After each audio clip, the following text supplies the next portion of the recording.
Bom dia! Hoje a gente vai começar a aula fazendo uma pergunta do qual eu quero que vocês me respondam no final da aula. Tentarei ser sucinto, tentar falar o mínimo possível, mas eu posso garantir para vocês que o maior investimento que você vai fazer na vida de vocês, com certeza, é adquirir esse livro. É o Fahrenheit 451, que é do Ray Bradbury. Esse livro, ele é um dos melhores livros que eu já li na minha vida. Porque tudo que o cara retrata no livro tem a ver com o nosso dia a dia. Então vamos fazer aqui, vamos dar uma olhada na sinopse do livro. Então vejam só, ele fala sobre a sociedade distópica.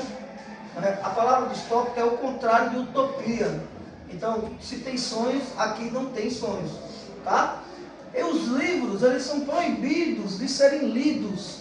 Muito semelhante com o que a Igreja Católica fazia na Idade Média, com o Index, que era a relação dos livros proibidos da Igreja. Inclusive, tem até um filme chamado O Nome da Rosa, que retrata um pouco desse período e dessa situação, em que aqueles que não obedeciam às determinações da Igreja e pegavam os livros proibidos, eles, ao folhear os livros, nas bordas dos livros, tinham veneno.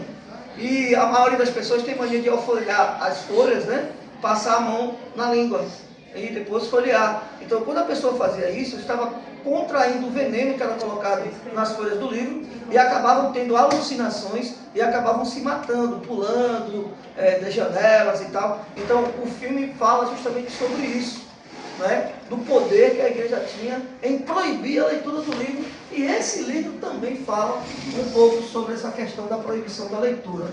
E aí, quem tem medo do conhecimento? Quem teme o conhecimento? Quando a gente tem uma sociedade que ela não tem conhecimento, isso vai ser bom para quem? Óbvio que vai ser para quem comanda. Porque se eu tenho uma sociedade que não tem conhecimento, vai ser muito mais fácil comandar essas pessoas.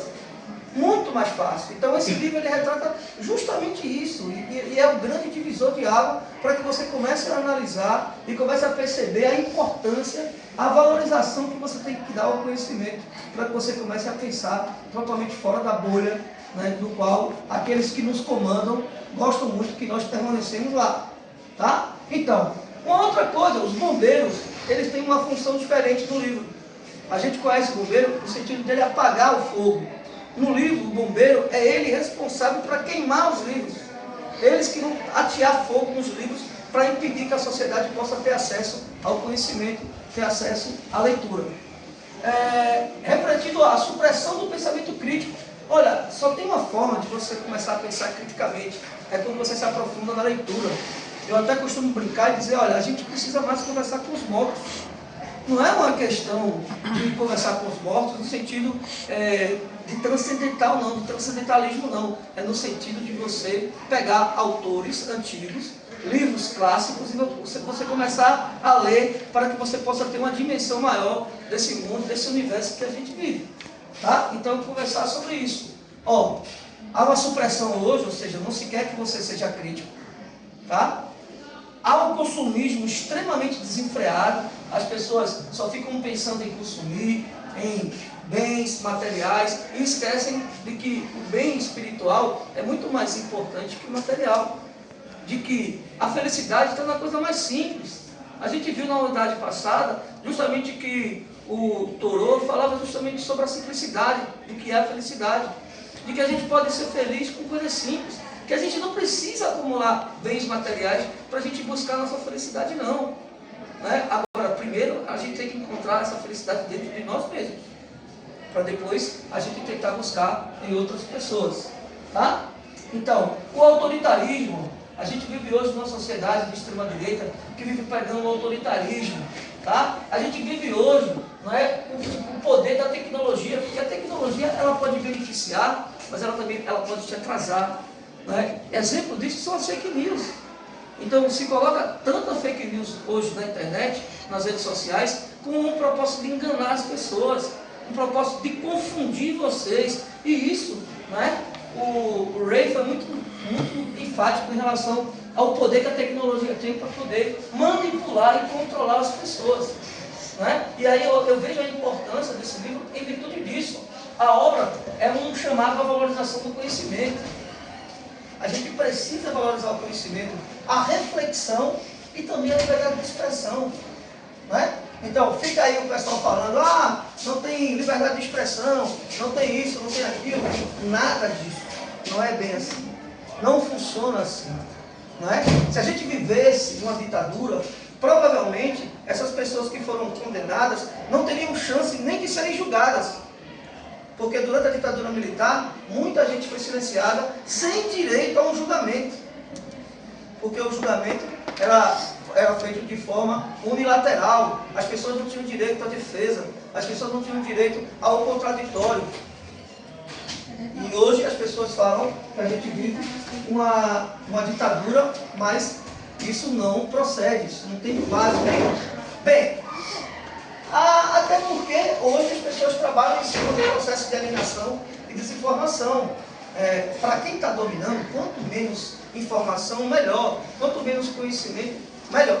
Então, além disso, o que mais a gente vai tratar no livro? Primeiro, a censura e a proibição da leitura de livros. Até porque hoje a maioria de vocês não tem muito interesse em ler, infelizmente. O pensamento crítico que está suprimido, ou seja, as pessoas têm medo de criticar, as pessoas têm medo de criticar, as pessoas têm medo de falar alguma coisa, as pessoas têm medo de se impor. Infelizmente, isso não funciona dessa forma. Aí vejam, além disso, a influência da indústria cultural, tecnológica, vai ser abordado também no livro, o hedonismo, tá? Que é uma cultura que acha que o prazer é mais importante que qualquer outra coisa.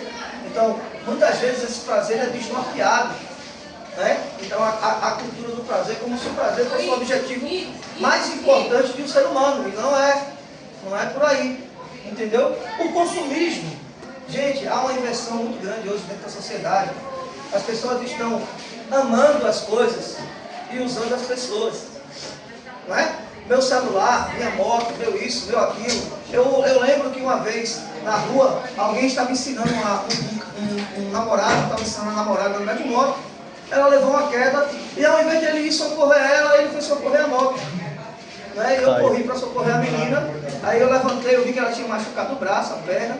Aí eu falei para ela, olha, quem é esse rapaz aí? Aí ela fez meu namorado. Eu falei, pô, ele te ama, hein? Porque ao invés de socorrer você, ele preferiu olhar a condição da moto. Então, isso é o consumismo. Então, as pessoas estão dando mais valor ao bem material do que ao próprio ser humano. E é importante que a gente coloque na cabeça que os bens materiais foram feitos para serem usados. E o ser humano para ser amado. Mas aí há uma inversão hoje na sociedade em relação a isso. Há uma alienação grande e uma falta de conexão nas coisas. Tem muita gente que não sabe concatenar as palavras. Não sabe concatenar, não sabe falar uma coisa que tenha ligação com a outra que você está falando. E a grande cereja do bolo do livro é justamente a valorização ao conhecimento e também a memória. Olha, gente, como seria importante. O Congresso acabou de aprovar uma lei que blinda o deputado de não ser preso. Ele só pode ser preso se os próprios deputados votarem, né, que ele seja submetido à prisão, à chamada imunidade parlamentar. E que bom se o nosso povo tivesse memória. E que todos esses deputados que disseram sim, né, para a PEC da blindagem, para blindar o cara, ou seja, eles legislaram em favor de si mesmo, né? A gente tivesse a memória de quando chegar agora em 2026, a gente dizer não para todos aqueles que votaram sim pela PEC da blindagem. Mas infelizmente o povo brasileiro não tem memória. Então, o conhecimento e a memória são importantes demais para que a gente possa ter uma sociedade cada vez melhor, cada vez mais igualitária e cada vez mais justa. Então, a dica de hoje, a gente vai trabalhar esse livro, tá? Se possível, na biblioteca não tem, mas eu vou trazer um exemplar que eu tenho, e na internet você encontra resumos sobre a obra. Quem se interessar, a gente pode fazer uma espécie de rodízio de livro, né? Só leva, fica uma semana com o livro, devolve, empresta para outro, para que quem realmente quiser ter acesso à leitura consiga. Mas é um belo de um livro, é uma bela de uma obra, e eu tenho certeza que quando vocês lerem esse livro, vocês vão mudar, vocês vão evoluir nesse sentido da valorização que vocês devem dar ao conhecimento. Beleza? Então hoje a gente vai ficar por aqui. Qualquer dúvida, pode perguntar aí que estamos aqui para tentar resolver.